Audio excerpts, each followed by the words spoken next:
After the Han Dynasty fell in 220 CE, China was once again in a warring states period. Starting in the late 16th century, leader Sui Wendi used legalism and a strong military to unite China under the Sui Dynasty. Although the Sui Dynasty is known for its giant conscription military, the construction of the Grand Canal under Emperor Wen is debatably the most important accomplishment. Because it connects the northern Huanghe to the southern Yangtze River, the Grand Canal in China became the main transportation system, increasing trade and commerce and establishing the new important trade city of Hangzhou. The Grand Canal, like many other construction projects at the time, was constructed using forced labor. The discontent that people had about the forced labor and heavy taxation resulted in widespread revolts that swept through the dynasty, which contributed to its downfall. In addition to the instability of the empire caused by civilians, the last two kings solely focused on military expansion into the Korean peninsula and building monuments to honor themselves. The Sui dynasty finally declined in 618 CE after the assassination of Emperor Sui Gongdi and his family. Li Yuan, the Duke of Tang, rose to the rebellions and took control to become Emperor Gaozu of the new Tang dynasty. Food is an important part of everyday life, so knowing what people ate during this period gives us an insight on what their life was like. Diet before Sui, Tang, and Song included thick soup and roasted or baked meats, which were not eaten with cooked rice. Surprising, right? The imperial dishes of Sui and Tang dynasty had far greater variety than the dishes of previous dynasties, and more attention was paid towards their flavor, taste, color, presentation, and naming. New milling methods were developed, and wheat was turned into flour and dumpling skins. Therefore, new foods such as dumplings, wheat cakes, fried dough strips, and noodles became popular. Tea was also a part of their diet and was introduced to China by a Buddhist monk. Bamboo shoots, mushrooms, and winter melons also became common after the Song dynasty. These vegetables, plus chives, radishes, onions, cucumbers, and turnips, were the principal vegetables during this period. The Tang dynasty rose at the fall of the Sui dynasty in 618 CE and used, surprise, legalism to govern. Emperor Gaozu, the first emperor of the Tang dynasty, was an effective ruler who made reforms to rid the corruption of the Sui dynasty. Not only did he implement a merit-based bureaucratic system that is still used today in China, but he also created the Tang legal code in 624 CE, which would be used up until the Ming dynasty and borrowed in nations such as Japan, Korea, and Vietnam. In addition to the successful bureaucratic system and civil service exams in the Tang dynasty, the equal field system as well as the expansion and sinification of China were also one of the early triumphs of the dynasty. When Emperor Gaozu's son, Taizong, took power, China went through its golden age. Not only was it the era that wood block printing and gunpowder were invented, but it was also the era that contributed to the border expansion of the Tang dynasty into Korea and Central Asia that allowed for goods and ideas to continue to be exchanged along the Silk Road. Around 638 CE, Emperor Taizong chose a beautiful young girl named Wu Zhao as one of his concubines. When Emperor Taizong passed away, Wu Zhao shaved her head and went along with the other concubines of Taizong to a temple, but was brought back to Taizong's son, Emperor Gaozong. When Emperor Gaozong passed away in 683 CE, Wu Zhao declared herself empress and started governing. Wu Zhao improved education, reduced taxation, increased food production, and established what is later known as the Age of Buddhism, becoming one of the greatest rulers in China. About a half a century later, after Wu Zhao's death, peasant revolts, invaders, and bad emperors led the Tang dynasty to its downfall. In 755 CE, the Anlushan rebellion successfully captured both Chang'an and Luoyang. This led to the Tang government to ask the Central Asian Uyghurs to help put down the revolt in exchange to sack the capital of Chang'an. The sacking of the capital weakened the government, and the Huang Chao revolt in 874 CE drained the dynasty out even more. Finally, in 907 CE, the Tang dynasty falls and returns to a warring states period. Throughout most of Chinese history, hair was highly valued. Most Chinese people didn't cut their hair because according to Confucianism and the principle of filial piety, our body, hair, and skin are given to us for our appearance, so we weren't allowed to destroy them. Sinners were punished by being required to shave their hair and beard, which was considered worse than any other physical punishment. Hair also functioned as a symbol of marriage status, class, ethnicity, and political alignment. Makeup techniques and variations surged during the Tang dynasty. Tang's progressive ideas and policy of openness encouraged individual choice and freedom. The typical makeup routine included powdering the face with rice powder, rouging the cheeks, chasing the eyebrows, gilding the forehead, coloring the lips, dotting the cheeks, and pasting floral designs. Even with all their impressive and elaborate makeup routines and designs, the Chinese stressed the importance of inner beauty and that you first needed good thoughts.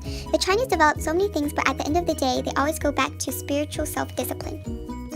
What is really interesting about Chinese culture is that throughout every dynasty in Chinese history, the style of clothing would adapt to the new dynasty and last until the end of that dynasty. Tang dynasty clothing was looser, more relaxed, luxurious, and revealing than before. Shoes were made from silk or woven from grass. The Song dynasty was a time of conservative moral values, therefore their plain clothing reflected simplicity over the opulence and flamboyance from the Tang dynasty.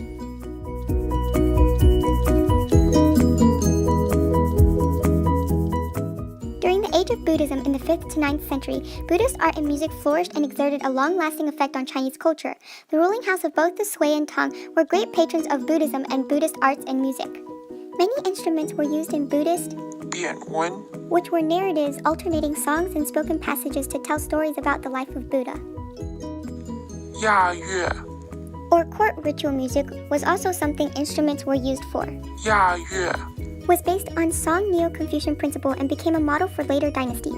It was made up of an orchestra of idiophones such as bronze bells, stone chimes, and wooden percussion instruments, and chordophones such as the lute, guqing, pipa, and erhu.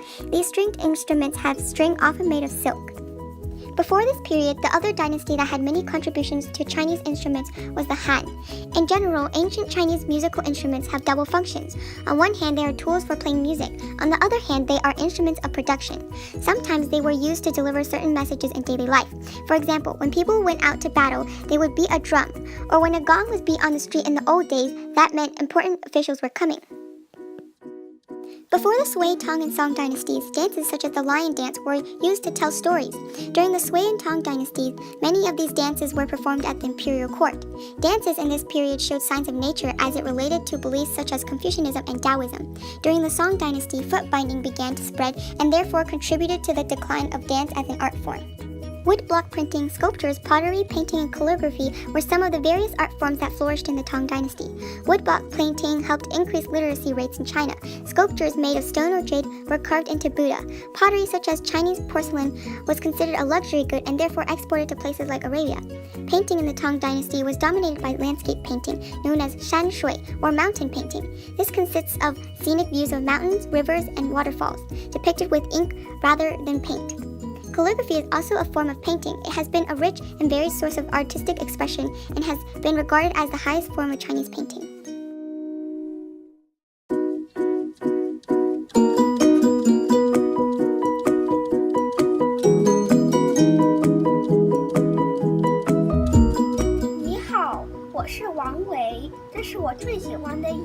Hello, my name is Wang Wei, and I am a scholar bureaucrat. To tell you a little bit about myself, I am a Tang Dynasty poet, musician, painter, and statesman. Born in an aristocrat family of the Han ethnicity and the eldest of 5 brothers, I was the first to set off to the imperial capital at the age of 19 in order to study for the state Jingshi civil service exam. The test was known to be very hard. You would be tested on the way of Confucianism, the law, military, mathematics, geography, calligraphy, and your ability to write poems. Luckily, my proficiency at poetry and music skills with the pipa helped me achieve popularity at the royal court. However, popularity does not allow me to pass the exam to become a civil servant, and I still had to work tirelessly towards my goal of receiving a high score to rise to a high government position. I studied day and night for 3 years in preparation for the test, and finally in 721 CE, I passed the exam with high scores and started my lucrative civil service career. After half a century of a warring states period, the Song dynasty rises. In 960 CE, former military general Taizu rose to power, centralized China, and declared himself emperor of the new Song dynasty. Emperor Taizu realized that the problem was in the military and kindly forced military generals into retirement, usually by bribing them with money and land. The emperor made sure his officials were educated and established a merit-based bureaucracy.